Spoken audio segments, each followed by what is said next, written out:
কখনো কি ভেবে দেখেছি দৈনন্দিন জীবনের একদম ছোট ছোট আপাতদৃষ্টিতে অতি সাধারণ কিছু পরিবর্তন কিভাবে বিশাল আর বিশ্বমানের সব সাফল্য এনে দিতে পারে?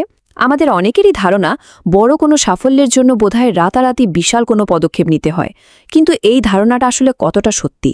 জেমস ক্লিয়ারের যুগান্তকারী কাজ থেকে অনুপ্রাণিত আজকের এই বিশ্লেষণে ঠিক সেই উত্তরটাই খোঁজা হবে। চলুন ইতিহাসের অত্যন্ত চমকপ্রদ একটি ঘটনার দিকে তাকিয়ে দেখা যাক কিভাবে এই ছোট ছোট পরিবর্তনগুলো আক্ষরিক অর্থে জাদুর মতো কাজ করে। ১ নম্বর বিষয়ের ১% ক্ষমতা। ২০০৩ সালের আগের ব্রিটিশ সাইক্লিং টিমের অবিশ্বাস্য একটা গল্প দিয়ে শুরু করা যাক। একটানা ১১০ বছর, ভাবা যায়? সংখ্যাটা যতটা চমকপ্রদ ঠিক ততটাই হতাশাজনক। ১৯০৮ সালের পর থেকে দীর্ঘ ১১০ বছর ধরে ব্রিটিশ রাইডার্সরা সাইক্লিংয়ের সবচেয়ে বড় প্রতিযোগিতা ট্যুর ডি ফ্রান্সে একটিবারও জয়লাভ করতে পারেনি। অলিম্পিকে তাদের ঝুলিতে ছিল মাত্র একটি স্বর্ণপদক। তাদের পারফরমেন্স এতটাই তলানিতে ছিল যে ইউরোপের শীর্ষ বাইক নির্মাতারা তাদের কাছে বাইক বিক্রি করতে অস্বীকৃতি জানিয়েছিল, কারণ তাদের ভয় ছিল অন্য পেশাদাররা ব্রিটিশদের এই বাইক ব্যবহার করতে দেখলে তাদের ব্র্যান্ডের বিক্রিতেই ধস নামবে। ঠিক এরকম একটা অন্ধকার সময়ে পারফরমেন্স ডিরেক্টর হিসেবে দায়িত্ব নেন ডেভ ব্রেলসফোর্ড। তার দর্শনটা ছিল একদমই ভিন্ন আর বৈপ্লবিক। তিনি এমন একটা কৌশলের ওপর বিশ্বাস করতেন যাকে বলা যায় ক্ষুদ্র অর্জনের সমষ্টি। এর মূল কথা হলো সাইকেল চালানোর সাথে জড়িত সম্ভাব্য প্রতিটি ছোট বিষয়কে আলাদা আলাদা করে ভেঙে ফেলা এবং তার প্রত্যেকটিতে মাত্র ১% উন্নতির চেষ্টা করা। তারা ঠিক কতটা সূক্ষ্ম আর অপ্রত্যাশিত জায়গায় উন্নতির খোঁজ করেছিলেন তা জানলে রীতিমতো অবাক হতে হয়। তারা যে শুধু বাইকের সিট আরামদায়ক করেই থেমেছিলেন তা নয়, বরং বেশি দ্রুত সুস্থ করার জন্য একেবারে সঠিক মাসাজ জেল পরীক্ষা করে দেখেছিলেন। রাইডারদের ঠান্ডা লাগা থেকে বাঁচাতে রীতিমতো একজন সার্জন এনে সঠিক নিয়মে হাত ধোয়া শেখানো হয়েছিল।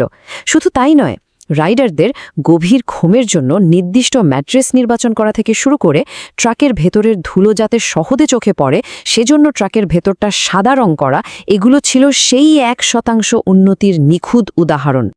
আর এই ছোট ছোট পরিবর্তনের ফলাফল আক্ষরিক অর্থেই চোখ কপালে ওঠার মতো। ডেভ দায়িত্ব নেওয়ার মাত্র ৫ বছর পর ২০০৮ সালের বেজিং অলিম্পিকে ব্রিটিশ টিম সাইক্লিংয়ের ৬০% স্বর্ণপদক জিতে পুরো বিশ্বকে তাক লাগিয়ে দেয়। এরপর তারা মাত্র ৬ বছরের মধ্যে ৫টি ট্যুর ডি ফ্রান্স বিজয় অর্জন করে। ছোট ছোট পরিবর্তন জমে কিভাবে ইতিহাস তৈরি করতে পারে এটা তার এক অসামান্য প্রমাণ। এবার আসা যাক দ্বিতীয় অংশে, কম্পাউন্ডিং হ্যাবিটসের গণিত। পেশাদার সাইক্লিংয়ের এই অভাবনীয় সাফল্য থেকে এবার একটু গাণিতিকভাবে বোঝার চেষ্টা করা যাক কৌশলটা কেন এতটা নিখুঁতভাবে কাজ করে। প্রতিদিন মাত্র ১% উন্নতি করা হয়তো শুরুতে চোখেই পড়ে না, কিন্তু গণিতের হিসেবটা দেখুন। প্রতিদিন ১% উন্নতি করলে ১ বছর পর পারফরমেন্স প্রায় ৩৭ গুণ বেড়ে যায়। অপরদিকে প্রতিদিন ১% খারাপের দিকে গেলে তা কমতে কমতে প্রায় শূন্যের কোঠায় নেমে আসে। অভ্যাস মূলত আত্ম উন্নয়নের চক্রবৃদ্ধির সুদ বা কম্পাউন্ড ইন্টারেস্ট হিসেবে কাজ করে, যা সময়ের সাথে সাথে বহুগুণ বৃদ্ধি পায়। বিষয়টা কিন্তু শুধু ভালো অভ্যাসের ক্ষেত্রেই ঘটে না। আজীবন নতুন কিছু শেখা বা প্রতিদিন একটু একটু করে মানুষের সাথে ভালো আচরণের মাধ্যমে সম্পর্ক গড়ার মতো কাজগুলো যেমন সময়ের সাথে দারুণভাবে বৃদ্ধি পায়, ঠিক তেমনি নেতিবাচক ব্যাপারগুলোও বাড়ে। প্রতিদিনের ছোট ছোট মানসিক চাপ, নেতিবাচক চিন্তা বা ক্ষোভ যদি জমতে থাকে, তবে তা একসময় চক্রবৃদ্ধি হারে বেড়ে অত্যন্ত বিষাক্ত ও জীবনবিধ্বংসী পরিণতি ডেকে আনে। আমাদের ৩ নম্বর বিষয়টি হল সুপ্ত সম্ভাবনার মালভূমি বা the Plato of latent potential. মানুষ কেন এই ১% উন্নতি ধরে রাখতে এত বেশি লড়াই করে বা মাঝপথে হাল ছেড়ে দেয়? কল্পনা করা যাক, একটা কনকনে ঠান্ডা ঘরে টেবিলের উপর এক টুকরো বরফ রাখা আছে।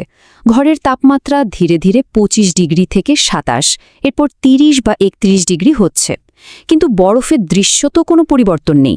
কিন্তু তাপমাত্রা ঠিক যখন ৩২ ডিগ্রিতে পৌঁছালো, ম্যাজিকের মতো বরফটা গলতে শুরু করল। এই চমৎকার উপমাটি আমাদের মনে করিয়ে দেয় যে প্রাথমিক তাপমাত্রার পরিবর্তনের সময় বিশাল সম্ভাবনা জমা হচ্ছিল, যা ৩২ ডিগ্রির আগে টেরই পাওয়া যায়নি। বরফ গলার সেই উদাহরণটি হল হতাশার উপত্যকা। আমরা সাধারণত আশা করি উন্নতি হবে একটা সোজা রেখার মতো, কিন্তু বাস্তবে শুরুর দিকের প্রচেষ্টাগুলো কখনোই বৃথা যায় না।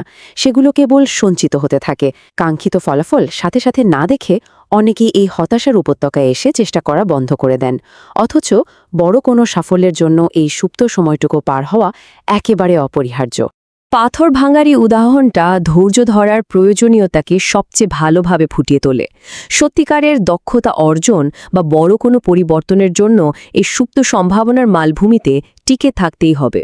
কারণ আজকের বিশাল সাফল্য আসলে বহু দিনের সেই সঞ্চিত চেষ্টারই চূড়ান্ত ফল। 4 নম্বর পয়েন্ট, লক্ষ্যের চেয়ে সিস্টেম বেশি গুরুত্বপূর্ণ। প্রথাগতভাবে প্রগতি ও সাফল্য অর্জনের যে ধারণা আমাদের আছে, এবার সেখানে একটা বড়সড় মানসিক শিফটের কথা বলা যাক।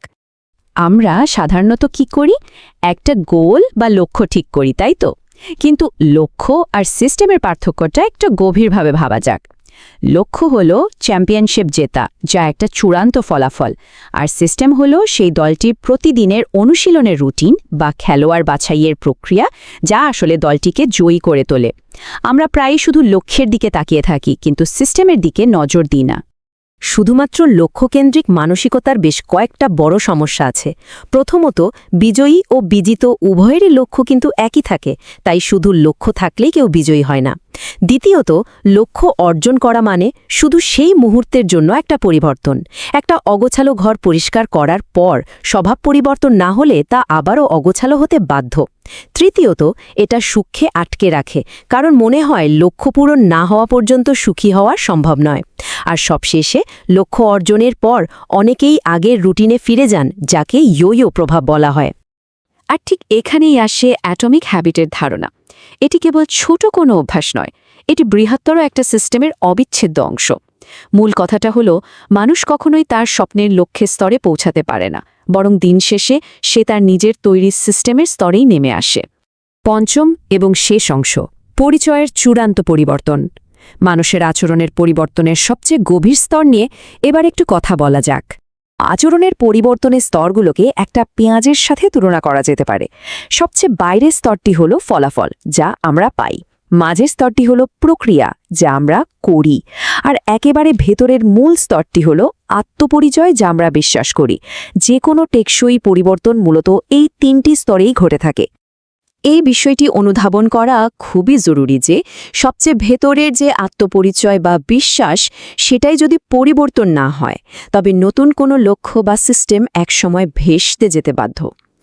কেউ যদি টাকা জমাতে চান কিন্তু মনে মনে বিশ্বাস করেন যে তিনি একজন খরচে স্বভাবের মানুষ, তবে তার সেই টাকা জমানোর অভ্যাস কখনোই বেশি দিন টিকবে না। আজকের এই বিশ্লেষণটি শেষ করা যাক দারুণ চিন্তার উদ্রেককারী একটা তুলনা দিয়ে। ধরুন, কেউ সিগারেট সাধলে একজন বলছেন, আমি ছাড়ার চেষ্টা করছি, অর্থাৎ তিনি মনে মনে এখনও নিজেকে ধূমপায়ী ভাবছেন। অন্যজন বলছেন, আমি ধূমপায়ী নই, যা পরিচয়ের সম্পূর্ণ পরিবর্তন নির্দেশ করে। আমাদের একটু ভেবে দেখা প্রয়োজন, দৈনন্দিন জীবনের গতিপথ বর্তমানে ঠিক কোন অদৃশ্য বিশ্বাসগুলো দিয়ে নিয়ন্ত্রিত হচ্ছে। আমরা নিজেদের পরিচয়কে কিভাবে সংজ্ঞায়িত করছি, দিন শেষে সেটাই নির্ধারণ করে দেয় আমাদের তৈরি করা সিস্টেমগুলো আসলে কতটা সফল হবে।